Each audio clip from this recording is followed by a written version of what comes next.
नमस्कार, मैं शुभांगी त्रिपाठी और आप देख रहे हैं जन एक्सप्रेस। आज संसद के अंदर एक ऐसा राजनीतिक घटनाक्रम देखने को मिला जिसने पूरे देश की राजनीति का तापमान बढ़ा दिया है। संसद में चल रहे बजट सत्र के दूसरे चरण का आज दूसरा दिन काफी हंगामेदार रहा। सरकार और विपक्ष के बीच कई मुद्दों को लेकर तीखी टकराहट देखने को मिली। लोकसभा में जहां स्पीकर के खिलाफ प्रस्ताव को लेकर बहस छिड़ी, वहीं विपक्ष ने मिडिल ईस्ट के हालात और उसके भारत पर असर को लेकर सरकार से जवाब मांगा। सत्र की शुरुआत में लोकसभा में विपक्ष ने स्पीकर ओम बिरला के खिलाफ अविश्वास प्रस्ताव पेश कर दिया। ये कदम इसलिए उठाया गया क्योंकि विपक्ष का आरोप है कि सदन की कार्यवाही चलाने में स्पीकर ने निष्पक्षता नहीं बरती और विपक्ष की आवाज को दबाने की कोशिश की गई। लोकसभा में विपक्षी दलों ने स्पीकर के खिलाफ अविश्वास प्रस्ताव पेश किया। इस प्रस्ताव को पेश करने के लिए 50 से ज्यादा सांसदों का समर्थन जरूरी होता है और विपक्ष को 118 सांसदों का समर्थन मिला। इसके बाद पीठासीन अधिकारी ने प्रस्ताव को स्वीकार करते हुए सदन में चर्चा की अनुमति भी दे दी। नियमों के मुताबिक अब इस प्रस्ताव पर करीब 10 घंटे तक बहस होगी, जिसमें पक्ष और विपक्ष दोनों अपनी अपनी बात रखेंगे। इस बहस की शुरुआत कांग्रेस सांसद गौरव गोगोई ने की। उन्होंने सीधे तौर पर स्पीकर पर पक्षपात का आरोप लगाया। गोगोई ने कहा कि बजट सत्र के दौरान नेता प्रतिपक्ष राहुल गांधी को बोलने से बार बार रोका गया था।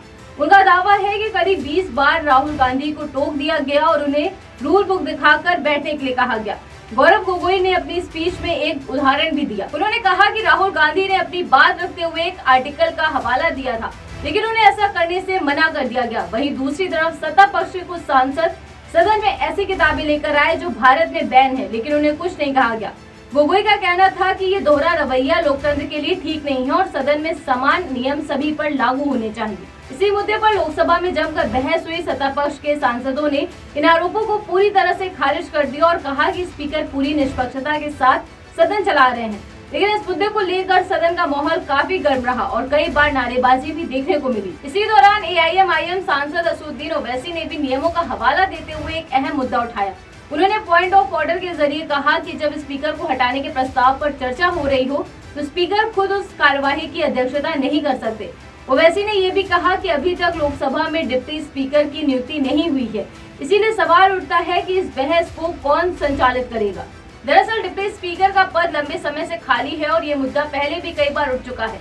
कांग्रेस सांसद KC वेणुगोपाल ने भी इसी मुद्दे को उठाते हुए कहा कि कई सालों से सरकार ने डिप्टी स्पीकर की नियुक्ति नहीं की है, जिससे एक तरह का संवैधानिक खालीपन पैदा हो गया है।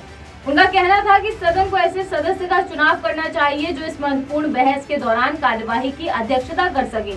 सदन के अंदर इस मुद्दे को लेकर जोरदार हंगामा भी देखने को मिला। विपक्ष के शोर शराबे के बीच लोकसभा की कार्यवाही को पहले दोपहर 12 बजे तक स्थगित करना पड़ा।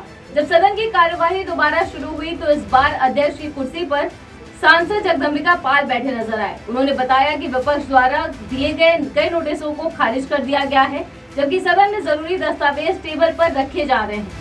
हालांकि हंगामा कम नहीं हुआ और अविश्वास प्रस्ताव पर चर्चा के बीच एक बार फिर लोकसभा की कार्यवाही को दोपहर 2 बजे तक स्थगित करना पड़ा। इसके बाद जब सदन दोबारा शुरू हुआ तो कांग्रेस सांसद गौरव गोगोई ने फिर से अपनी बात रखी और इस दौरान उन्होंने विदेश नीति से जुड़े एक बयान का भी जिक्र किया। गोगोई ने सदन में अमेरिका के उस बयान का हवाला दिया जिसमें कहा गया था कि पश्चिम एशिया में युद्ध की स्थिति के कारण अमेरिका भारत को 30 दिनों के लिए रूस से तेल खरीदने की अनुमति देगा। इस पर सवाल उठाते हुए गोगोई ने पूछा कि अगर भारत खुद को विश्व गुरु कहता है तो फिर हमारी गरिमा कहाँ चली गई है। विपक्ष का कहना है कि मिडिल ईस्ट में चल रहे संघर्ष का असर भारत की तेल सप्लाई और अर्थव्यवस्था पर भी पड़ सकता है, इसीलिए सरकार को संसद में अपनी स्पष्ट नीति और रणनीति बतानी चाहिए। विपक्ष के आरोपों का सरकार की तरफ से भी कड़ा जवाब दिया गया। संसदीय कार्य मंत्री किरण रिजिजू ने विपक्ष के आरोपों पर पलटवार करते हुए कहा कि संसद की मर्यादा सभी को बनाए रखनी चाहिए। उन्होंने पुरानी घटना का जिक्र करते हुए बताया कि साल 2004 के नवंबर महीने में जब वे और उनके कुछ साथी सांसद अफजल गुरु को फांसी दो के नारे लगाते हुए सदन के बीच में चले गए थे, तब उस समय के नेता प्रतिपक्ष लाल कृष्ण आडवाणी ने उन्हें कड़ी फटकार लगाई थी और अपनी जगह से विरोध दर्ज कराने की नसीहत दी थी। रिजिजू ने कहा कि उस समय नेताओं ने सदन की गरिमा बनाए रखने का पाठ पढ़ाया था, लेकिन आज कुछ लोग सीधे प्रधानमंत्री के सामने जाकर विरोध जताते हैं, जो संसद की परंपराओं के खिलाफ है। राहुल गांधी ने कहा था कि मुझे इस सदन में बोलने नहीं दिया जाता। कांग्रेस में कई सीनियर लीडर हैं, उन्होंने राहुल को क्यों नहीं समझाया कि सदन में बोलने के लिए स्पीकर की परमिशन की जरूरत होती है, उसके बिना नहीं बोल सकते हैं। आप अपने आप को स्पीकर से बड़ा समझेंगे तो ये गलत है। कुल मिलाकर आज लोकसभा में स्पीकर के खिलाफ अविश्वास प्रस्ताव को लेकर माहौल काफी गर्म रहा। विपक्ष जहां स्पीकर की निष्पक्षता पर सवाल उठा रहा है, वहीं सरकार इन आरोपों को राजनीति से प्रेरित बता रही है। अब आने वाले दिनों में सदन में होने वाली बहस तय करेगी कि ये मुद्दा किस दिशा में जाता है और संसद की राजनीति में इसका क्या असर पड़ता है।